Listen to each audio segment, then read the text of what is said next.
Hello students, আগের দিন আমরা অতি সংক্ষিপ্ত প্রশ্ন উত্তরের 15 নম্বর অবধি করেছিলাম। আজকে 16 নম্বর থেকে শুরু হবে। আজকে আমরা অতি সংক্ষিপ্ত দেখি কতগুলো করতে পারি। আজকে 16 নম্বর কোশ্চেনে যেটা আছে দেখো, যে হাইড্রোজেন সালফাইড শুষ্ক করতে P2O5 ব্যবহার করা হয়, কিন্তু গাঢ় H2SO4ও ব্যবহার করা হয়। এর মধ্যে কোনটি গ্রহণযোগ্য?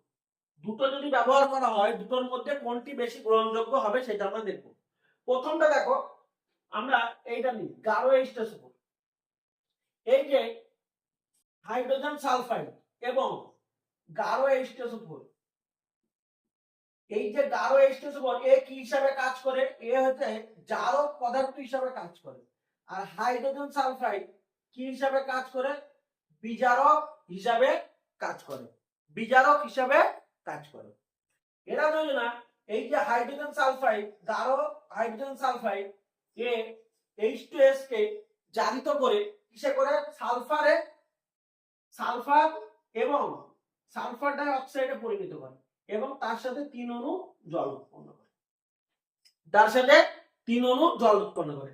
দেখো এখানে কত এটা আছে, এটা -2, এটা 0। তাহলে কত হয়ে গেল? -2 থেকে 0। একটা জিনিস কি, যত মাইনাস থেকে প্লাসের দিকে দেবে মানে হচ্ছে জারিত হচ্ছে, আর প্লাস থেকে মাইনাসের দিকে গেলে সেটা হবে বিজারিত। যেটা এখানে দেখো, এটা কত আছে, এখানকার যে সালফার এটা +6 আছে, আর এটা কত আছে? মাইনাস, এটা +4 আছে। তাহলে দেখো +6 থেকে +4, তাহলে এইটা কি হচ্ছে? এটা নিজে কি হচ্ছে? বিজারিত হচ্ছে। আর অন্যজনকে কি করে দিল? অন্যজনকে জারিত করে দিল। ওকে, এই জন্য আমরা যে হাইড্রোজেন সালফাইডের শুষ্ককরণে কি করি না, আমরা H2SO4 সালফার সালফিউরিক অ্যাসিড, গাঢ় সালফিউরিক অ্যাসিড ব্যবহার করি না। পরীক্ষা এটা লিখতে হবে যে হাইড্রোজেন সালফাইড হচ্ছে তীব্র বিজারক এবং গাঢ় H2SO4 হচ্ছে তীব্র জারক। এরা এই যে হাইড্রোজেন সালফিউরিক অ্যাসিড, এই সালফিউরিক অ্যাসিড হাইড্রোজেন সালফাইডকে বিজারিত করে সালফার উৎপন্ন করে এবং তার সাথে কি উৎপন্ন করবে? SO2 সালফার ডাই অক্সাইড এবং 3 অণু জল উৎপন্ন করবে। এই জন্য আমরা কি করতে পারি না, যে H2S এর শুষ্ককরণে আমরা কি করতে পারি না, সালফিউরিক অ্যাসিড ব্যবহার করতে পারি না।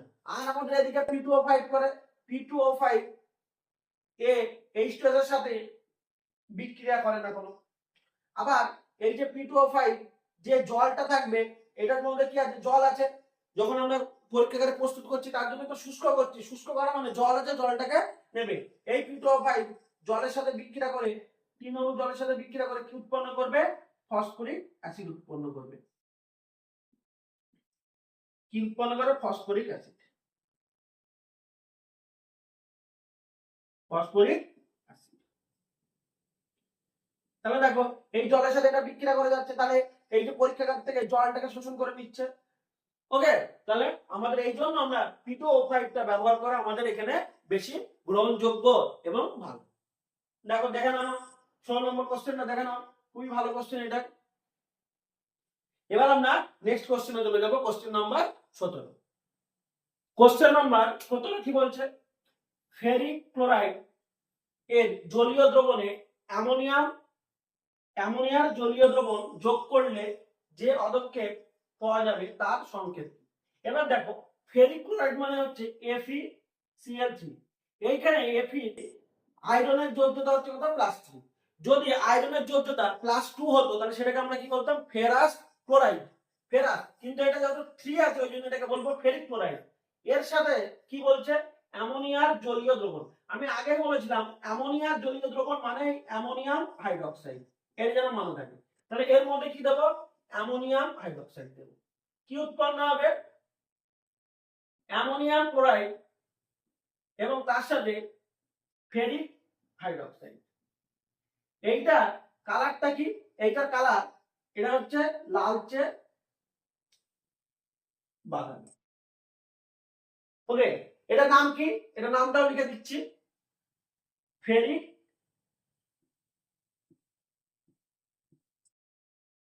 হাইড্রোক্সাইড।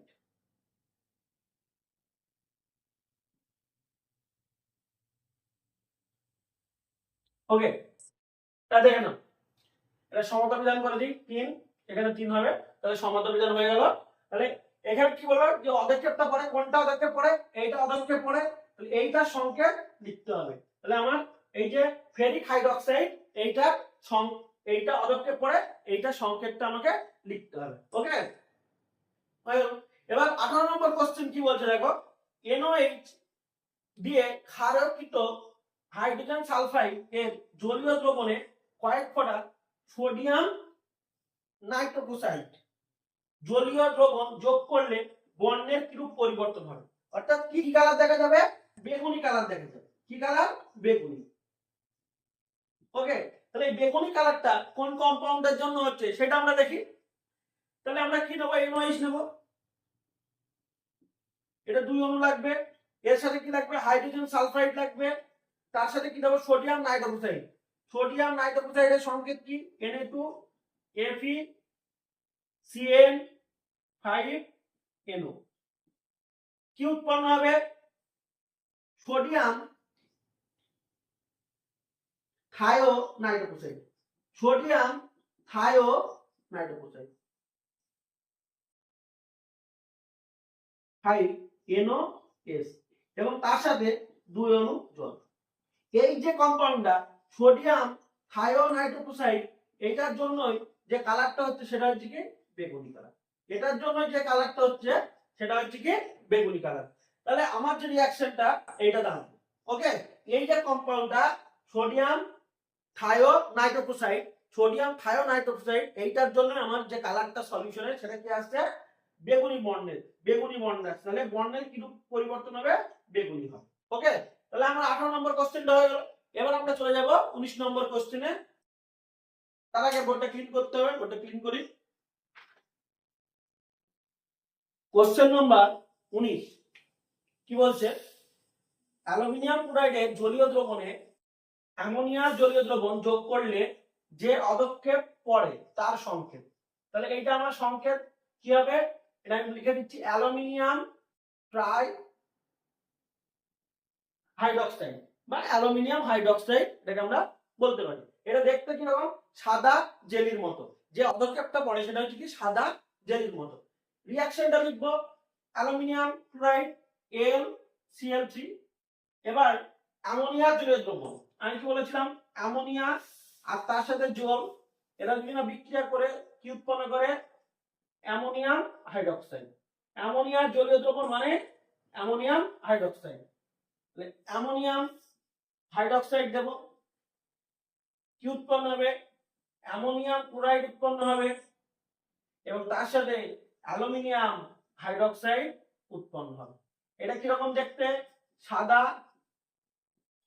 জেলির মতো, এবং এর যে অ্যালুমিনিয়াম হাইড্রোক্সাইড, এটার নাম কি? সঙ্গে এই কম্পাউন্ডের নাম কি যেটা অদক্ষেপ পড়ছে? Aluminium hydroxide. Aluminium hydroxide. Okay, তাহলে আমাদের পরীক্ষায় শুধু কিন্তু তোমার এই সংকেতটা লিখলে হয়ে যাবে। পরীক্ষায় কিন্তু শুধু সংকেতটা লিখলে হয়ে যাবে, এক্সট্রা আর কিছু লেখার দরকার নেই। কিপ যন্ত্রে কি ধরনের গ্যাস প্রস্তুত করে? আমাদের সিলেবাসে যেটা আছে ক্লাস 10 এর সিলেবাসে, সেটা কি আমরা জানি হাইড্রোজেন সালফাইড। সেটা কি? Hydrogen sulphide. কিন্তু এখানে সেই রকম উত্তর চাইনি, বলছে কি ধরনের গ্যাস। কি ধরনের গ্যাস? তাহলে যেসব গ্যাসগুলা সাধারণ উষ্ণতায়, যেসব গ্যাস কি লিখবো? যেসব গ্যাস গুলি প্রস্তুতিতে যে বিক্রিয়ক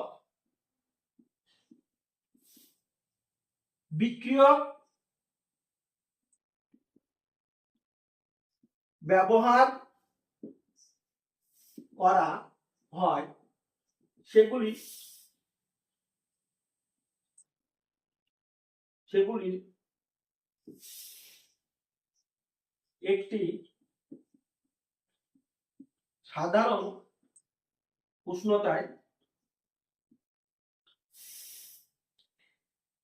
সেগুলির একটি সাধারণ উষ্ণতায় কঠিন হবে কঠিন এবং অন্যটি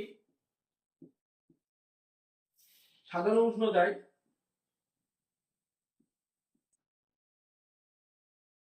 উষ্ণতায়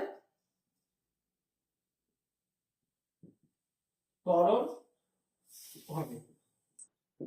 সেই সব গ্যাসগুলিকে কিপ যন্ত্রে প্রস্তুত করা যায়। তাহলে কি দেখলাম, যেসব গ্যাসগুলি প্রস্তুতিতে যে বিক্রিয়ক ব্যবহার করা হয় সেই বিক্রিয়কগুলি সেগুলির একটি সাধারণ উষ্ণতায় কঠিন হবে, অন্যটি সাধারণ উষ্ণতায় তরল হবে। তাহলে আমরা যখন হাইড্রোজেন সালফাইড প্রস্তুত করি, আমরা দেখেছি আমাদের সিলেবাসে আছে যে হাইড্রোজেন সালফাইড প্রস্তুতির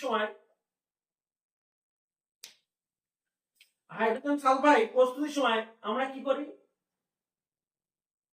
ফেরাস সালফাইড এটা সলিড ব্যবহার করি, এর সাথে কি করি, লঘু H2SO4 ব্যবহার করে, এটা কি, এটা লিকুইড। এখান থেকে আমাদের কি তৈরি হয়, FeSO4 অর্থাৎ ফেরাস সালফেট এবং তার সাথে হাইড্রোজেন সালফাইড গ্যাস। ওকে, এছাড়াও কিপ যন্ত্রে আরো দুটো গ্যাস প্রস্তুত করা যায়, কি কি, সেটা হচ্ছে কি হাইড্রোজেন এবং কার্বন ডাই অক্সাইড। তাহলে আমাদের যে কোশ্চেন মেন অ্যানসার হবে কিন্তু এইটা, এবং উদাহরণ হিসেবে তোমরা হাইড্রোজেন সালফাইডটাকে দেখিয়ে দেবে রিঅ্যাকশনের মাধ্যমে, তাহলে সবথেকে ভালো হবে। ওকে, তাহলে আমাদের এটা হলো 20 নম্বর কোশ্চেন, অ্যানসার কমপ্লিট। এবার গ্যাস থার্মোমিটার প্রস্তুতিতে কোন গ্যাস ব্যবহার করা হয়? কোন গ্যাস? Answer direct nitrogen.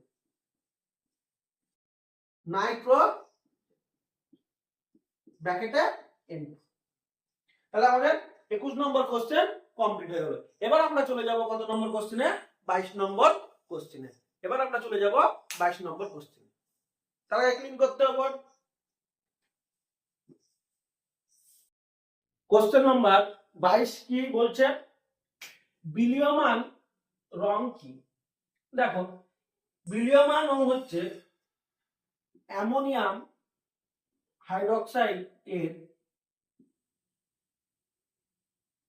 জলীয় দ্রবণে কয়েক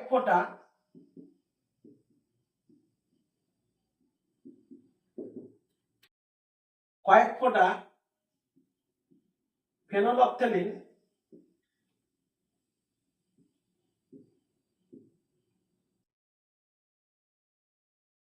যোগ করলে দ্রবণের বর্ণ লালচে গোলাপি হয়। এই লালচে গোলাপি বর্ণের দ্রবণকে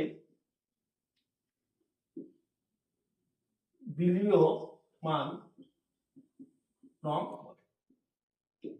দেখো, এইটা লিখলে তোমরা 1 নম্বরের জন্য ঠিক আছে, কিন্তু যদি বলে বিলীয়মান রং, এরকম নামকরণ কারণ কি? দেখো, এই যে ফেনলফথেলিন আছে, এই ফেনলফথেলিনটা হচ্ছে কি, এটা কি নির্দেশক, এইটা যদি ক্ষারীয় দ্রবণ হয়, এটা ক্ষারীয় দ্রবণে কি কালার শো করে, এই তোমার লালচে গোলাপি। অ্যামোনিয়া, এই হাইড্রোক্সাইডের জলীয় দ্রবণ বা অ্যামোনিয়াম হাইড্রোক্সাইডের দ্রবণ লেখো। অ্যামোনিয়াম হাইড্রোক্সাইডের দ্রবণে, অর্থাৎ এটা অ্যামোনিয়াম হাইড্রোক্সাইড মানে কি, অ্যামোনিয়ার জলীয় দ্রবণ, আর অ্যামোনিয়ার জলীয় দ্রবণ কি, এটা ক্ষারীয় দ্রবণ একটা। ওই জন্য অ্যামোনিয়াম হাইড্রোক্সাইডের দ্রবণে কয়েক ফোঁটা যদি ফেনলফথেলিন যোগ করলে, এই যে যোগ করি, তাহলে কি হবে, দ্রবণটা কি হয়ে যাবে, লালচে গোলাপি হয়ে যাবে। কিন্তু এই যে ফেনলফথেলিন যদি প্রশম হয়, বা অ্যাসিড, আম্লিক মিডিয়াম, অম্ল, এই যে অম্ল মিডিয়াম, সেক্ষেত্রে কি হয়, ফেনলফথেলিন বর্ণহীন হয়।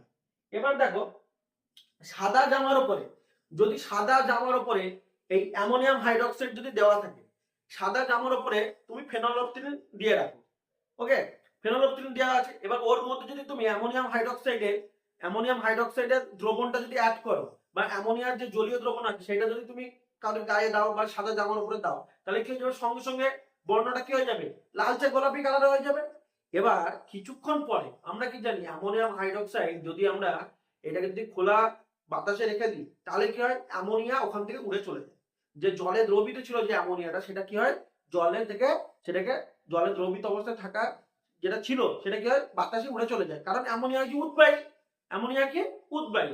এই জন্য কিছুক্ষণ পরে অ্যামোনিয়া চলে যায়। তাহলে অ্যামোনিয়া চলে গেলে বাকি কে পড়ে থাকলো, জল পড়ে থাকলো।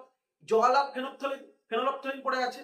এরা দুজনে কি দাঁড়ায়, এটা মিডিয়ামটা কি হয়ে গেল, প্রশমন মিডিয়াম বা প্রশমন মিডিয়াম হয়ে গেল, প্রশমন মিডিয়াম।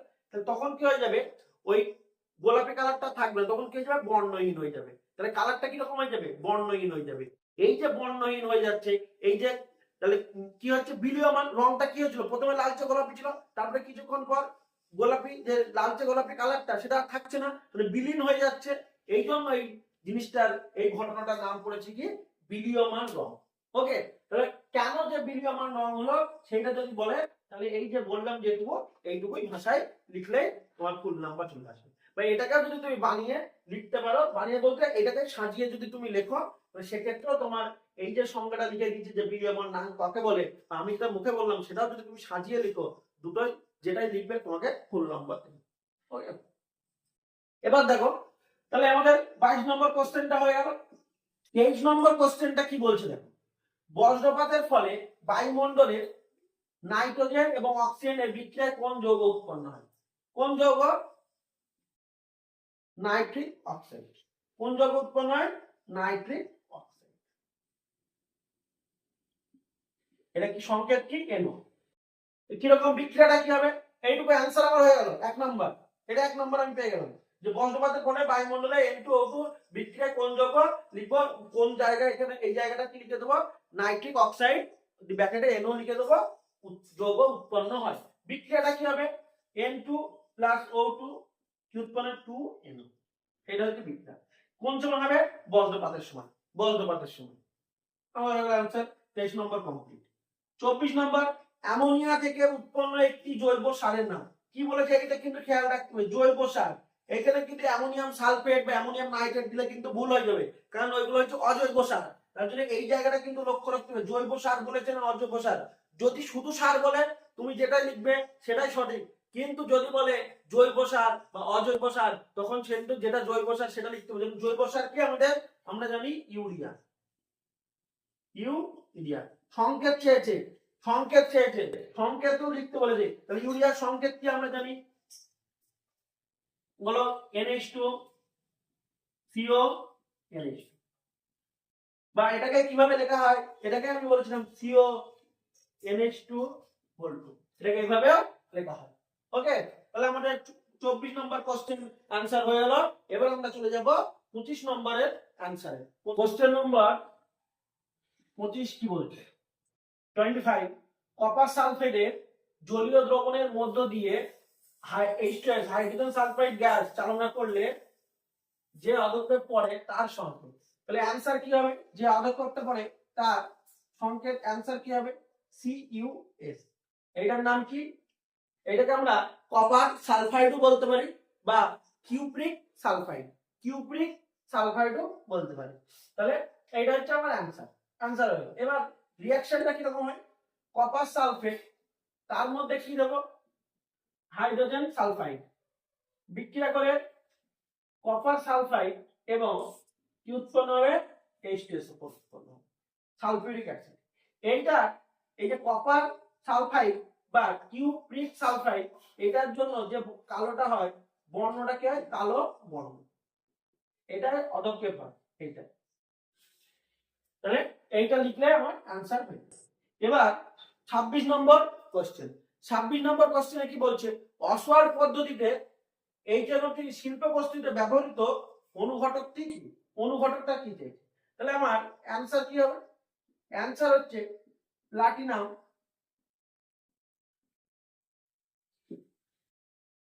রোডিয়াম, টানটান। তো এটা আমরা কি লিখবো, এইভাবে লেখা হয় পিটি আর এইচ টানজেন্ট। এটা হচ্ছে প্লাটিনাম আর এইচ হচ্ছে রোডিয়াম টানজেন্ট। ওকে, এটা এই যে অসহজ পদ্ধতি, এই জন্য প্রস্তুতি কটা স্টেপে বিক্রিয়া হয়? টোটাল 3টি স্টেপে বিক্রিয়া হয়, টোটাল 3টি স্টেপে বিক্রিয়া হয়। তার মধ্যে ফার্স্ট স্টেপে যেটা আছে 4 অণু কি হয় অ্যামোনিয়া এবং 5 অণু অক্সিজেন, এরা কি করে এই বিক্রিয়াটা উভয়মুখী বিক্রিয়া। এই বিক্রিয়াটা ফার্স্ট স্টেপটাই লিখছি শুধু, এখানে পিটি এবং রোডিয়াম কার্যালি এটা হচ্ছে অনুঘটক। ওকে, এর মধ্যে কত 5 থেকে 7 এটিএম অ্যাটমসফিয়ারিক প্রেসার লাগে এবং 700 থেকে ডিগ্রি সেন্টিগ্রেড থেকে 800 ডিগ্রি সেন্টিগ্রেড লাগে। কি উৎপন্ন হবে? এনও উৎপন্ন হবে এবং তার সাথে কি হবে? 6 অণু জল উৎপন্ন হবে। এটা এনও 4 অণু উৎপন্ন হবে এবং কিছু 21.5 কিলো ক্যালোরি তাপ হবে। আমি বলেছিলাম এটা যদি মনে না থাকে তাহলে ডেলএইচ লিখে দেবো এখানে। অর্থাৎ এটা কি হচ্ছে? প্রথমত উভয়মুখী বিক্রিয়া, আরেকটা হচ্ছে যেহেতু তাপ উৎপন্ন হচ্ছে তার মানে এটা কি বিক্রিয়া? তাপদায়ী বিক্রিয়া। ওকে, তাহলে আমাদের অ্যানসার হচ্ছে প্লাটিনাম রোডিয়াম টানজেন্ট। এইটা আমাদের জানা মনে। এবার আমাদের 26 নম্বর কোশ্চেন হয়ে গেল, আমরা চলে যাব এবার 27 নম্বর কোশ্চেন। 27 নম্বর কোশ্চেনটা কি বলছে দেখো, হাইড্রোজেন সালফাইড পরীক্ষাগারে প্রস্তুতির জন্য কি কি বিকারক ব্যবহৃত হয়? দুটো ব্যবহার হয়, কি কি? অ্যানসার কি হবে? একটা হচ্ছে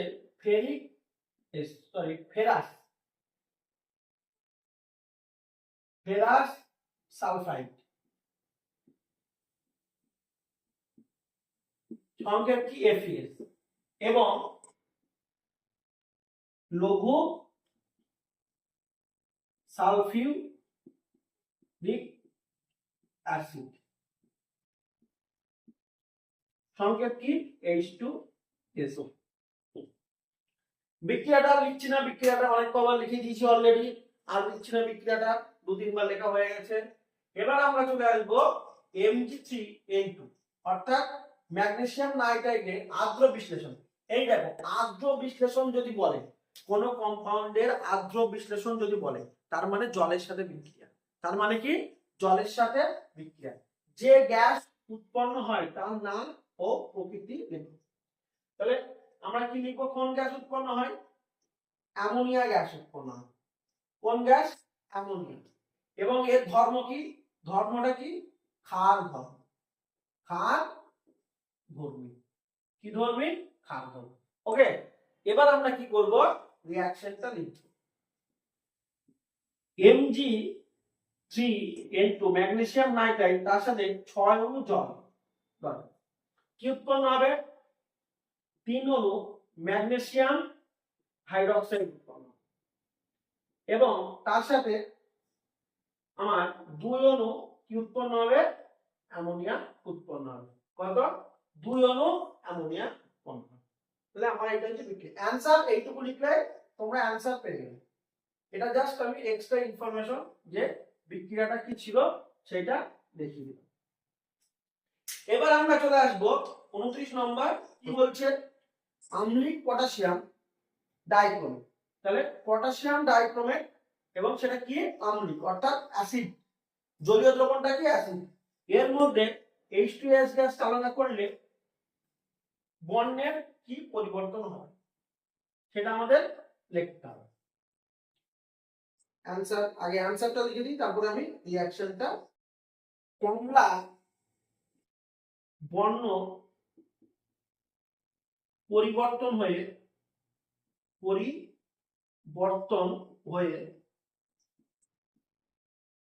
সবুজ বর্ণ হবে। এটা হচ্ছে আমার অ্যানসার।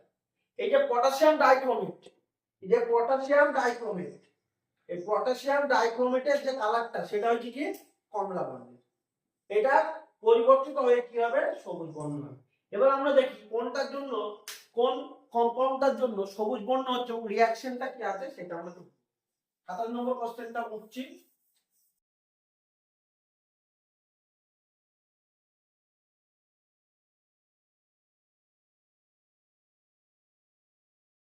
দেখো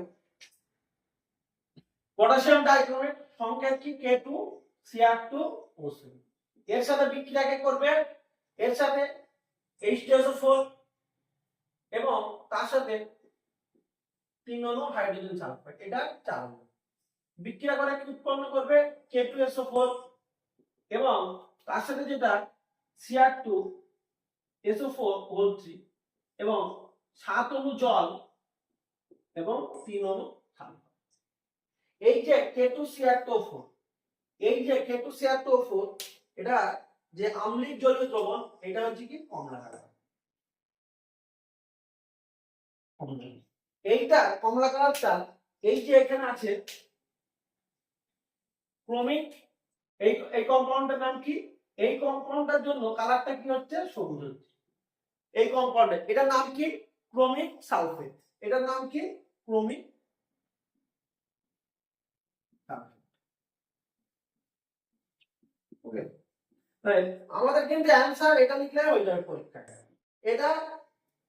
এটা লিখলে আমাদের পরীক্ষায় অ্যানসার হবে আমরা এটা দেখে নিলাম যে কোন কার জন্য কি কালার এবং সেটা পরিবর্তন হয়ে কি কালার আসছে ওকে এবার আমাদের নেক্সট কোশ্চেন হচ্ছে কত 30 নম্বর হয়ে গেল এবার এই সরি 29 নম্বর হয়ে গেল এবার আমাদের 30 নম্বর কোশ্চেনে যেতে হবে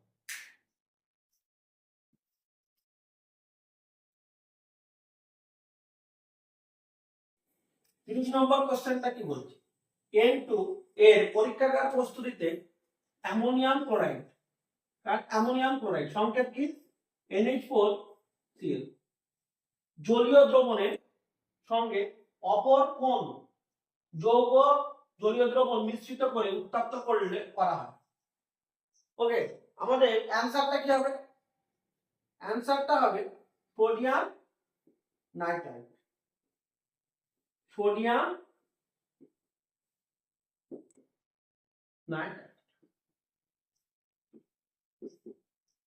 আমাদের এটা লিখলে আমরা 1 নম্বর পেয়ে যাব ওকে এবার আমরা এখানে রিঅ্যাকশনটা দেখি এই যে sodium nitrite extra information first step কি অ্যামোনিয়াম ক্লোরাইড এবং তার সাথে সোডিয়াম নাইট্রাইটের বিক্রিয়া করে কি উৎপন্ন হবে সোডিয়াম ক্লোরাইড এবং তার সাথে ammonium nitrite okay second step কি বলছে অ্যামোনিয়াম নাইট্রাইট এটাকে হিট দিলে N2 এবং তার সাথে 2 অণু জল উৎপন্ন এইরকম অনেকগুলো স্টেপে বিক্রিয়াগুলোকে একেবারে একটা স্টেপে লেখা যায় তাহলে সম্পূর্ণ বিক্রিয়াটা আমি লিখছি সম্পূর্ণ বিক্রিয়াটা হবে যদি দুদিকে কমন পড়ে যায় এটা যেমন এটা দুদিকে কমন সেগুলোকে কেটে যাবে আবার যদি এই দিকটা কমন পাওয়া যেত তাহলে সেটা আমরা কেটে দিতাম সম্পূর্ণ বিক্রিয়াটা তাহলে কি লিখবো অ্যামোনিয়াম ক্লোরাইড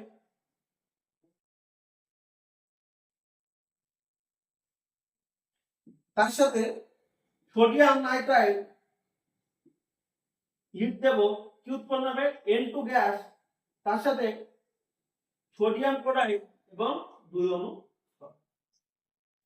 তাহলে আমাদের এটা এক্সট্রা আমরা দেখে নিলাম আমাদের অ্যানসার এটা লিখলেই কিন্তু হয়ে যাবে পরীক্ষায় যদি এবার কোশ্চেনটা যদি ঘুরিয়ে যায় কি রকম যে বলে দিল যে N2 এর পরীক্ষা প্রস্তুতিতে সোডিয়াম নাইট্রাইট এর জলীয় দ্রব্য ব্যবহার করা হয় তাহলে অপর কোন যৌগ সেক্ষেত্রে যদি সোডিয়াম নাইট্রাইটটা বলে দেয় তাহলে কি হবে অ্যানসার অ্যামোনিয়াম ক্লোরাইড হবে তো সেই জন্য আমরা এটা দেখে নিলাম তাহলে আমাদের দুটো যেটাই দেখবে কেন আমাদের কোনো অসুবিধা হবে না তোমাদের যদি আজকে এতটুকুই থাকবে আমরা পরের দিন 30 এর পর থেকে করব ওকে তোমাদের যদি এই যে কোশ্চেন অ্যানসার সিরিজটা ভালো লাগে অবশ্যই তোমরা সেটা কমেন্টের মাধ্যমে জানিও এবং তোমাদের যদি কোনো অসুবিধা হয় কোনো কোশ্চেনে যদি বুঝতে অসুবিধা হয় সেটাও তোমরা কমেন্টের মাধ্যমে জানিও এবং লাইক কমেন্ট এবং শেয়ার অবশ্যই করবে এবং তোমার বন্ধুদেরকেও জানাবে আজকে এতদূরই পরের দিন আবার তোমাদের সাথে দেখা হচ্ছে টাটা গুড বাই